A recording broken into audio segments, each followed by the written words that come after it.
حضرت عداس جو ایک چھوٹے تھے، غلام تھے، ایمان کی دعوت دی، اور حضرت عداس کو جیسی دعوت دی آپ صلی اللہ علیہ وسلم حضرت نے جیسی دعوت دی، آپ نے ایمان قبول کر لیا، اسلام قبول کر لیا۔ تو جس وقت آپ نے کلمہ پڑھا تو حضرت اللہ کے نبی صلی اللہ علیہ وسلم زخموں سے چور تھے، لیکن بڑی خوشی ہوئی انہیں کہ ایک آدمی تو ایمان لایا ہے، ایک آدمی تو ایمان لایا ہے، بہت خوشی کا اظہار کیا آپ نے۔ پھر اس کے بعد یہاں پر آپ نے کچھ دیر آرام کیا، اور پھر یہاں سے جب چلے تو راستے میں جنوں کی ایک جماعت ملی،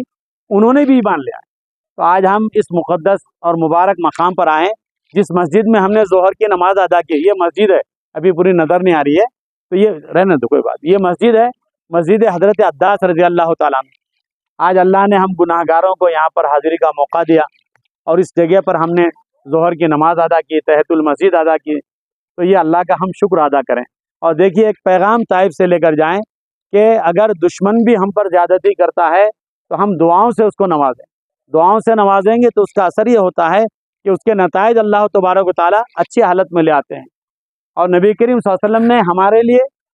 زخموں کو سہا، گالیوں کو سہا، تکلیفوں کو سہا، زخمی ہو گئے، اور یعنی کہ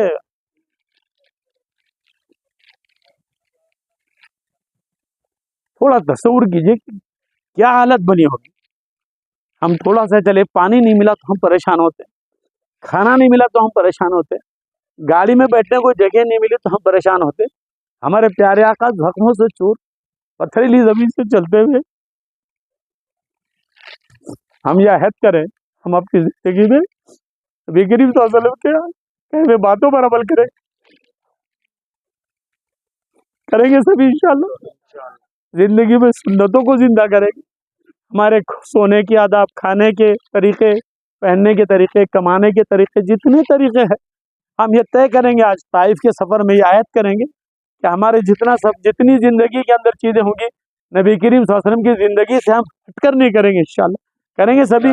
انشاءاللہ، کہیے سبھی۔ اور ایک مرتبہ بآواز بلند درود شریف پڑھی ہے، اللہم صلی علی محمد،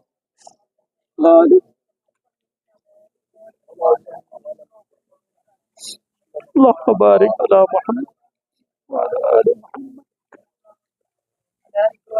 وعلی آل محمد۔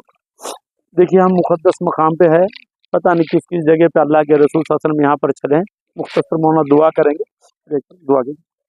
الحمدللہ رب العالمین والصلاة والسلام علی سید الانبیاء والمرسلین وعلی آلہ واصحابہ اجمعین۔ اے اللہ تمام صغیرہ کبیرہ گناہوں کو معاف فرما، رحم کا، کرم کا، عافیت کا معاملہ فرما۔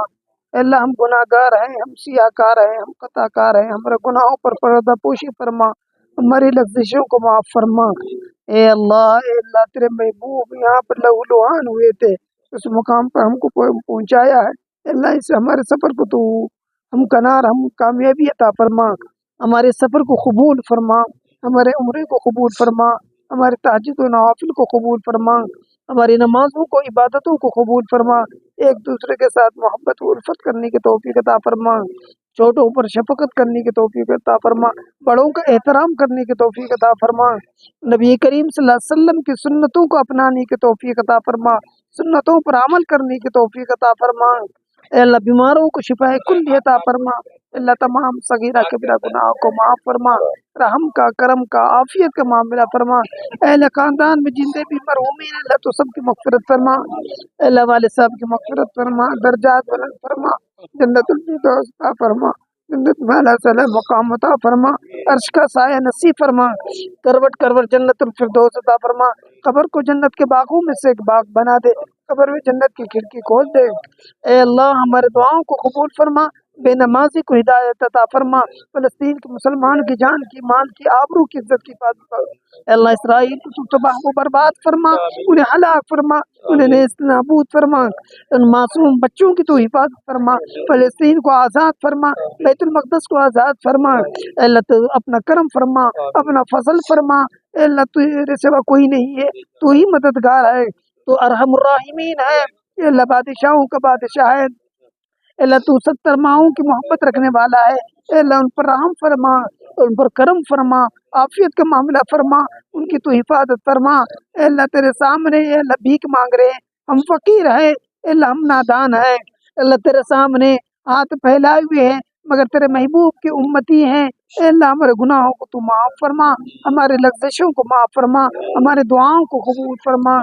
بے نمازی کو ہدایت عطا فرما، بے اولاد کو اولاد عطا فرما، جو مقروض اللہ ان کو قرضوں کو ادا کرنے کی توفیق عطا فرما۔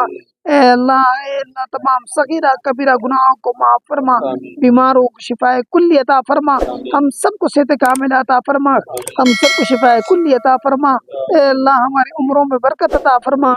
رزق میں برکت عطا فرما، رزق حلال عطا فرما، رزق حرام سے تو ہماری حفاظت فرما۔ اے اللہ ہمارے دعاؤں کو قبول فرما۔ صلی اللہ تعالی علی النبی الکریم وعلی آلہ واصحابہ واہل بیتہ اجمعین، آمین برحمتک یا ارحم الراحمین۔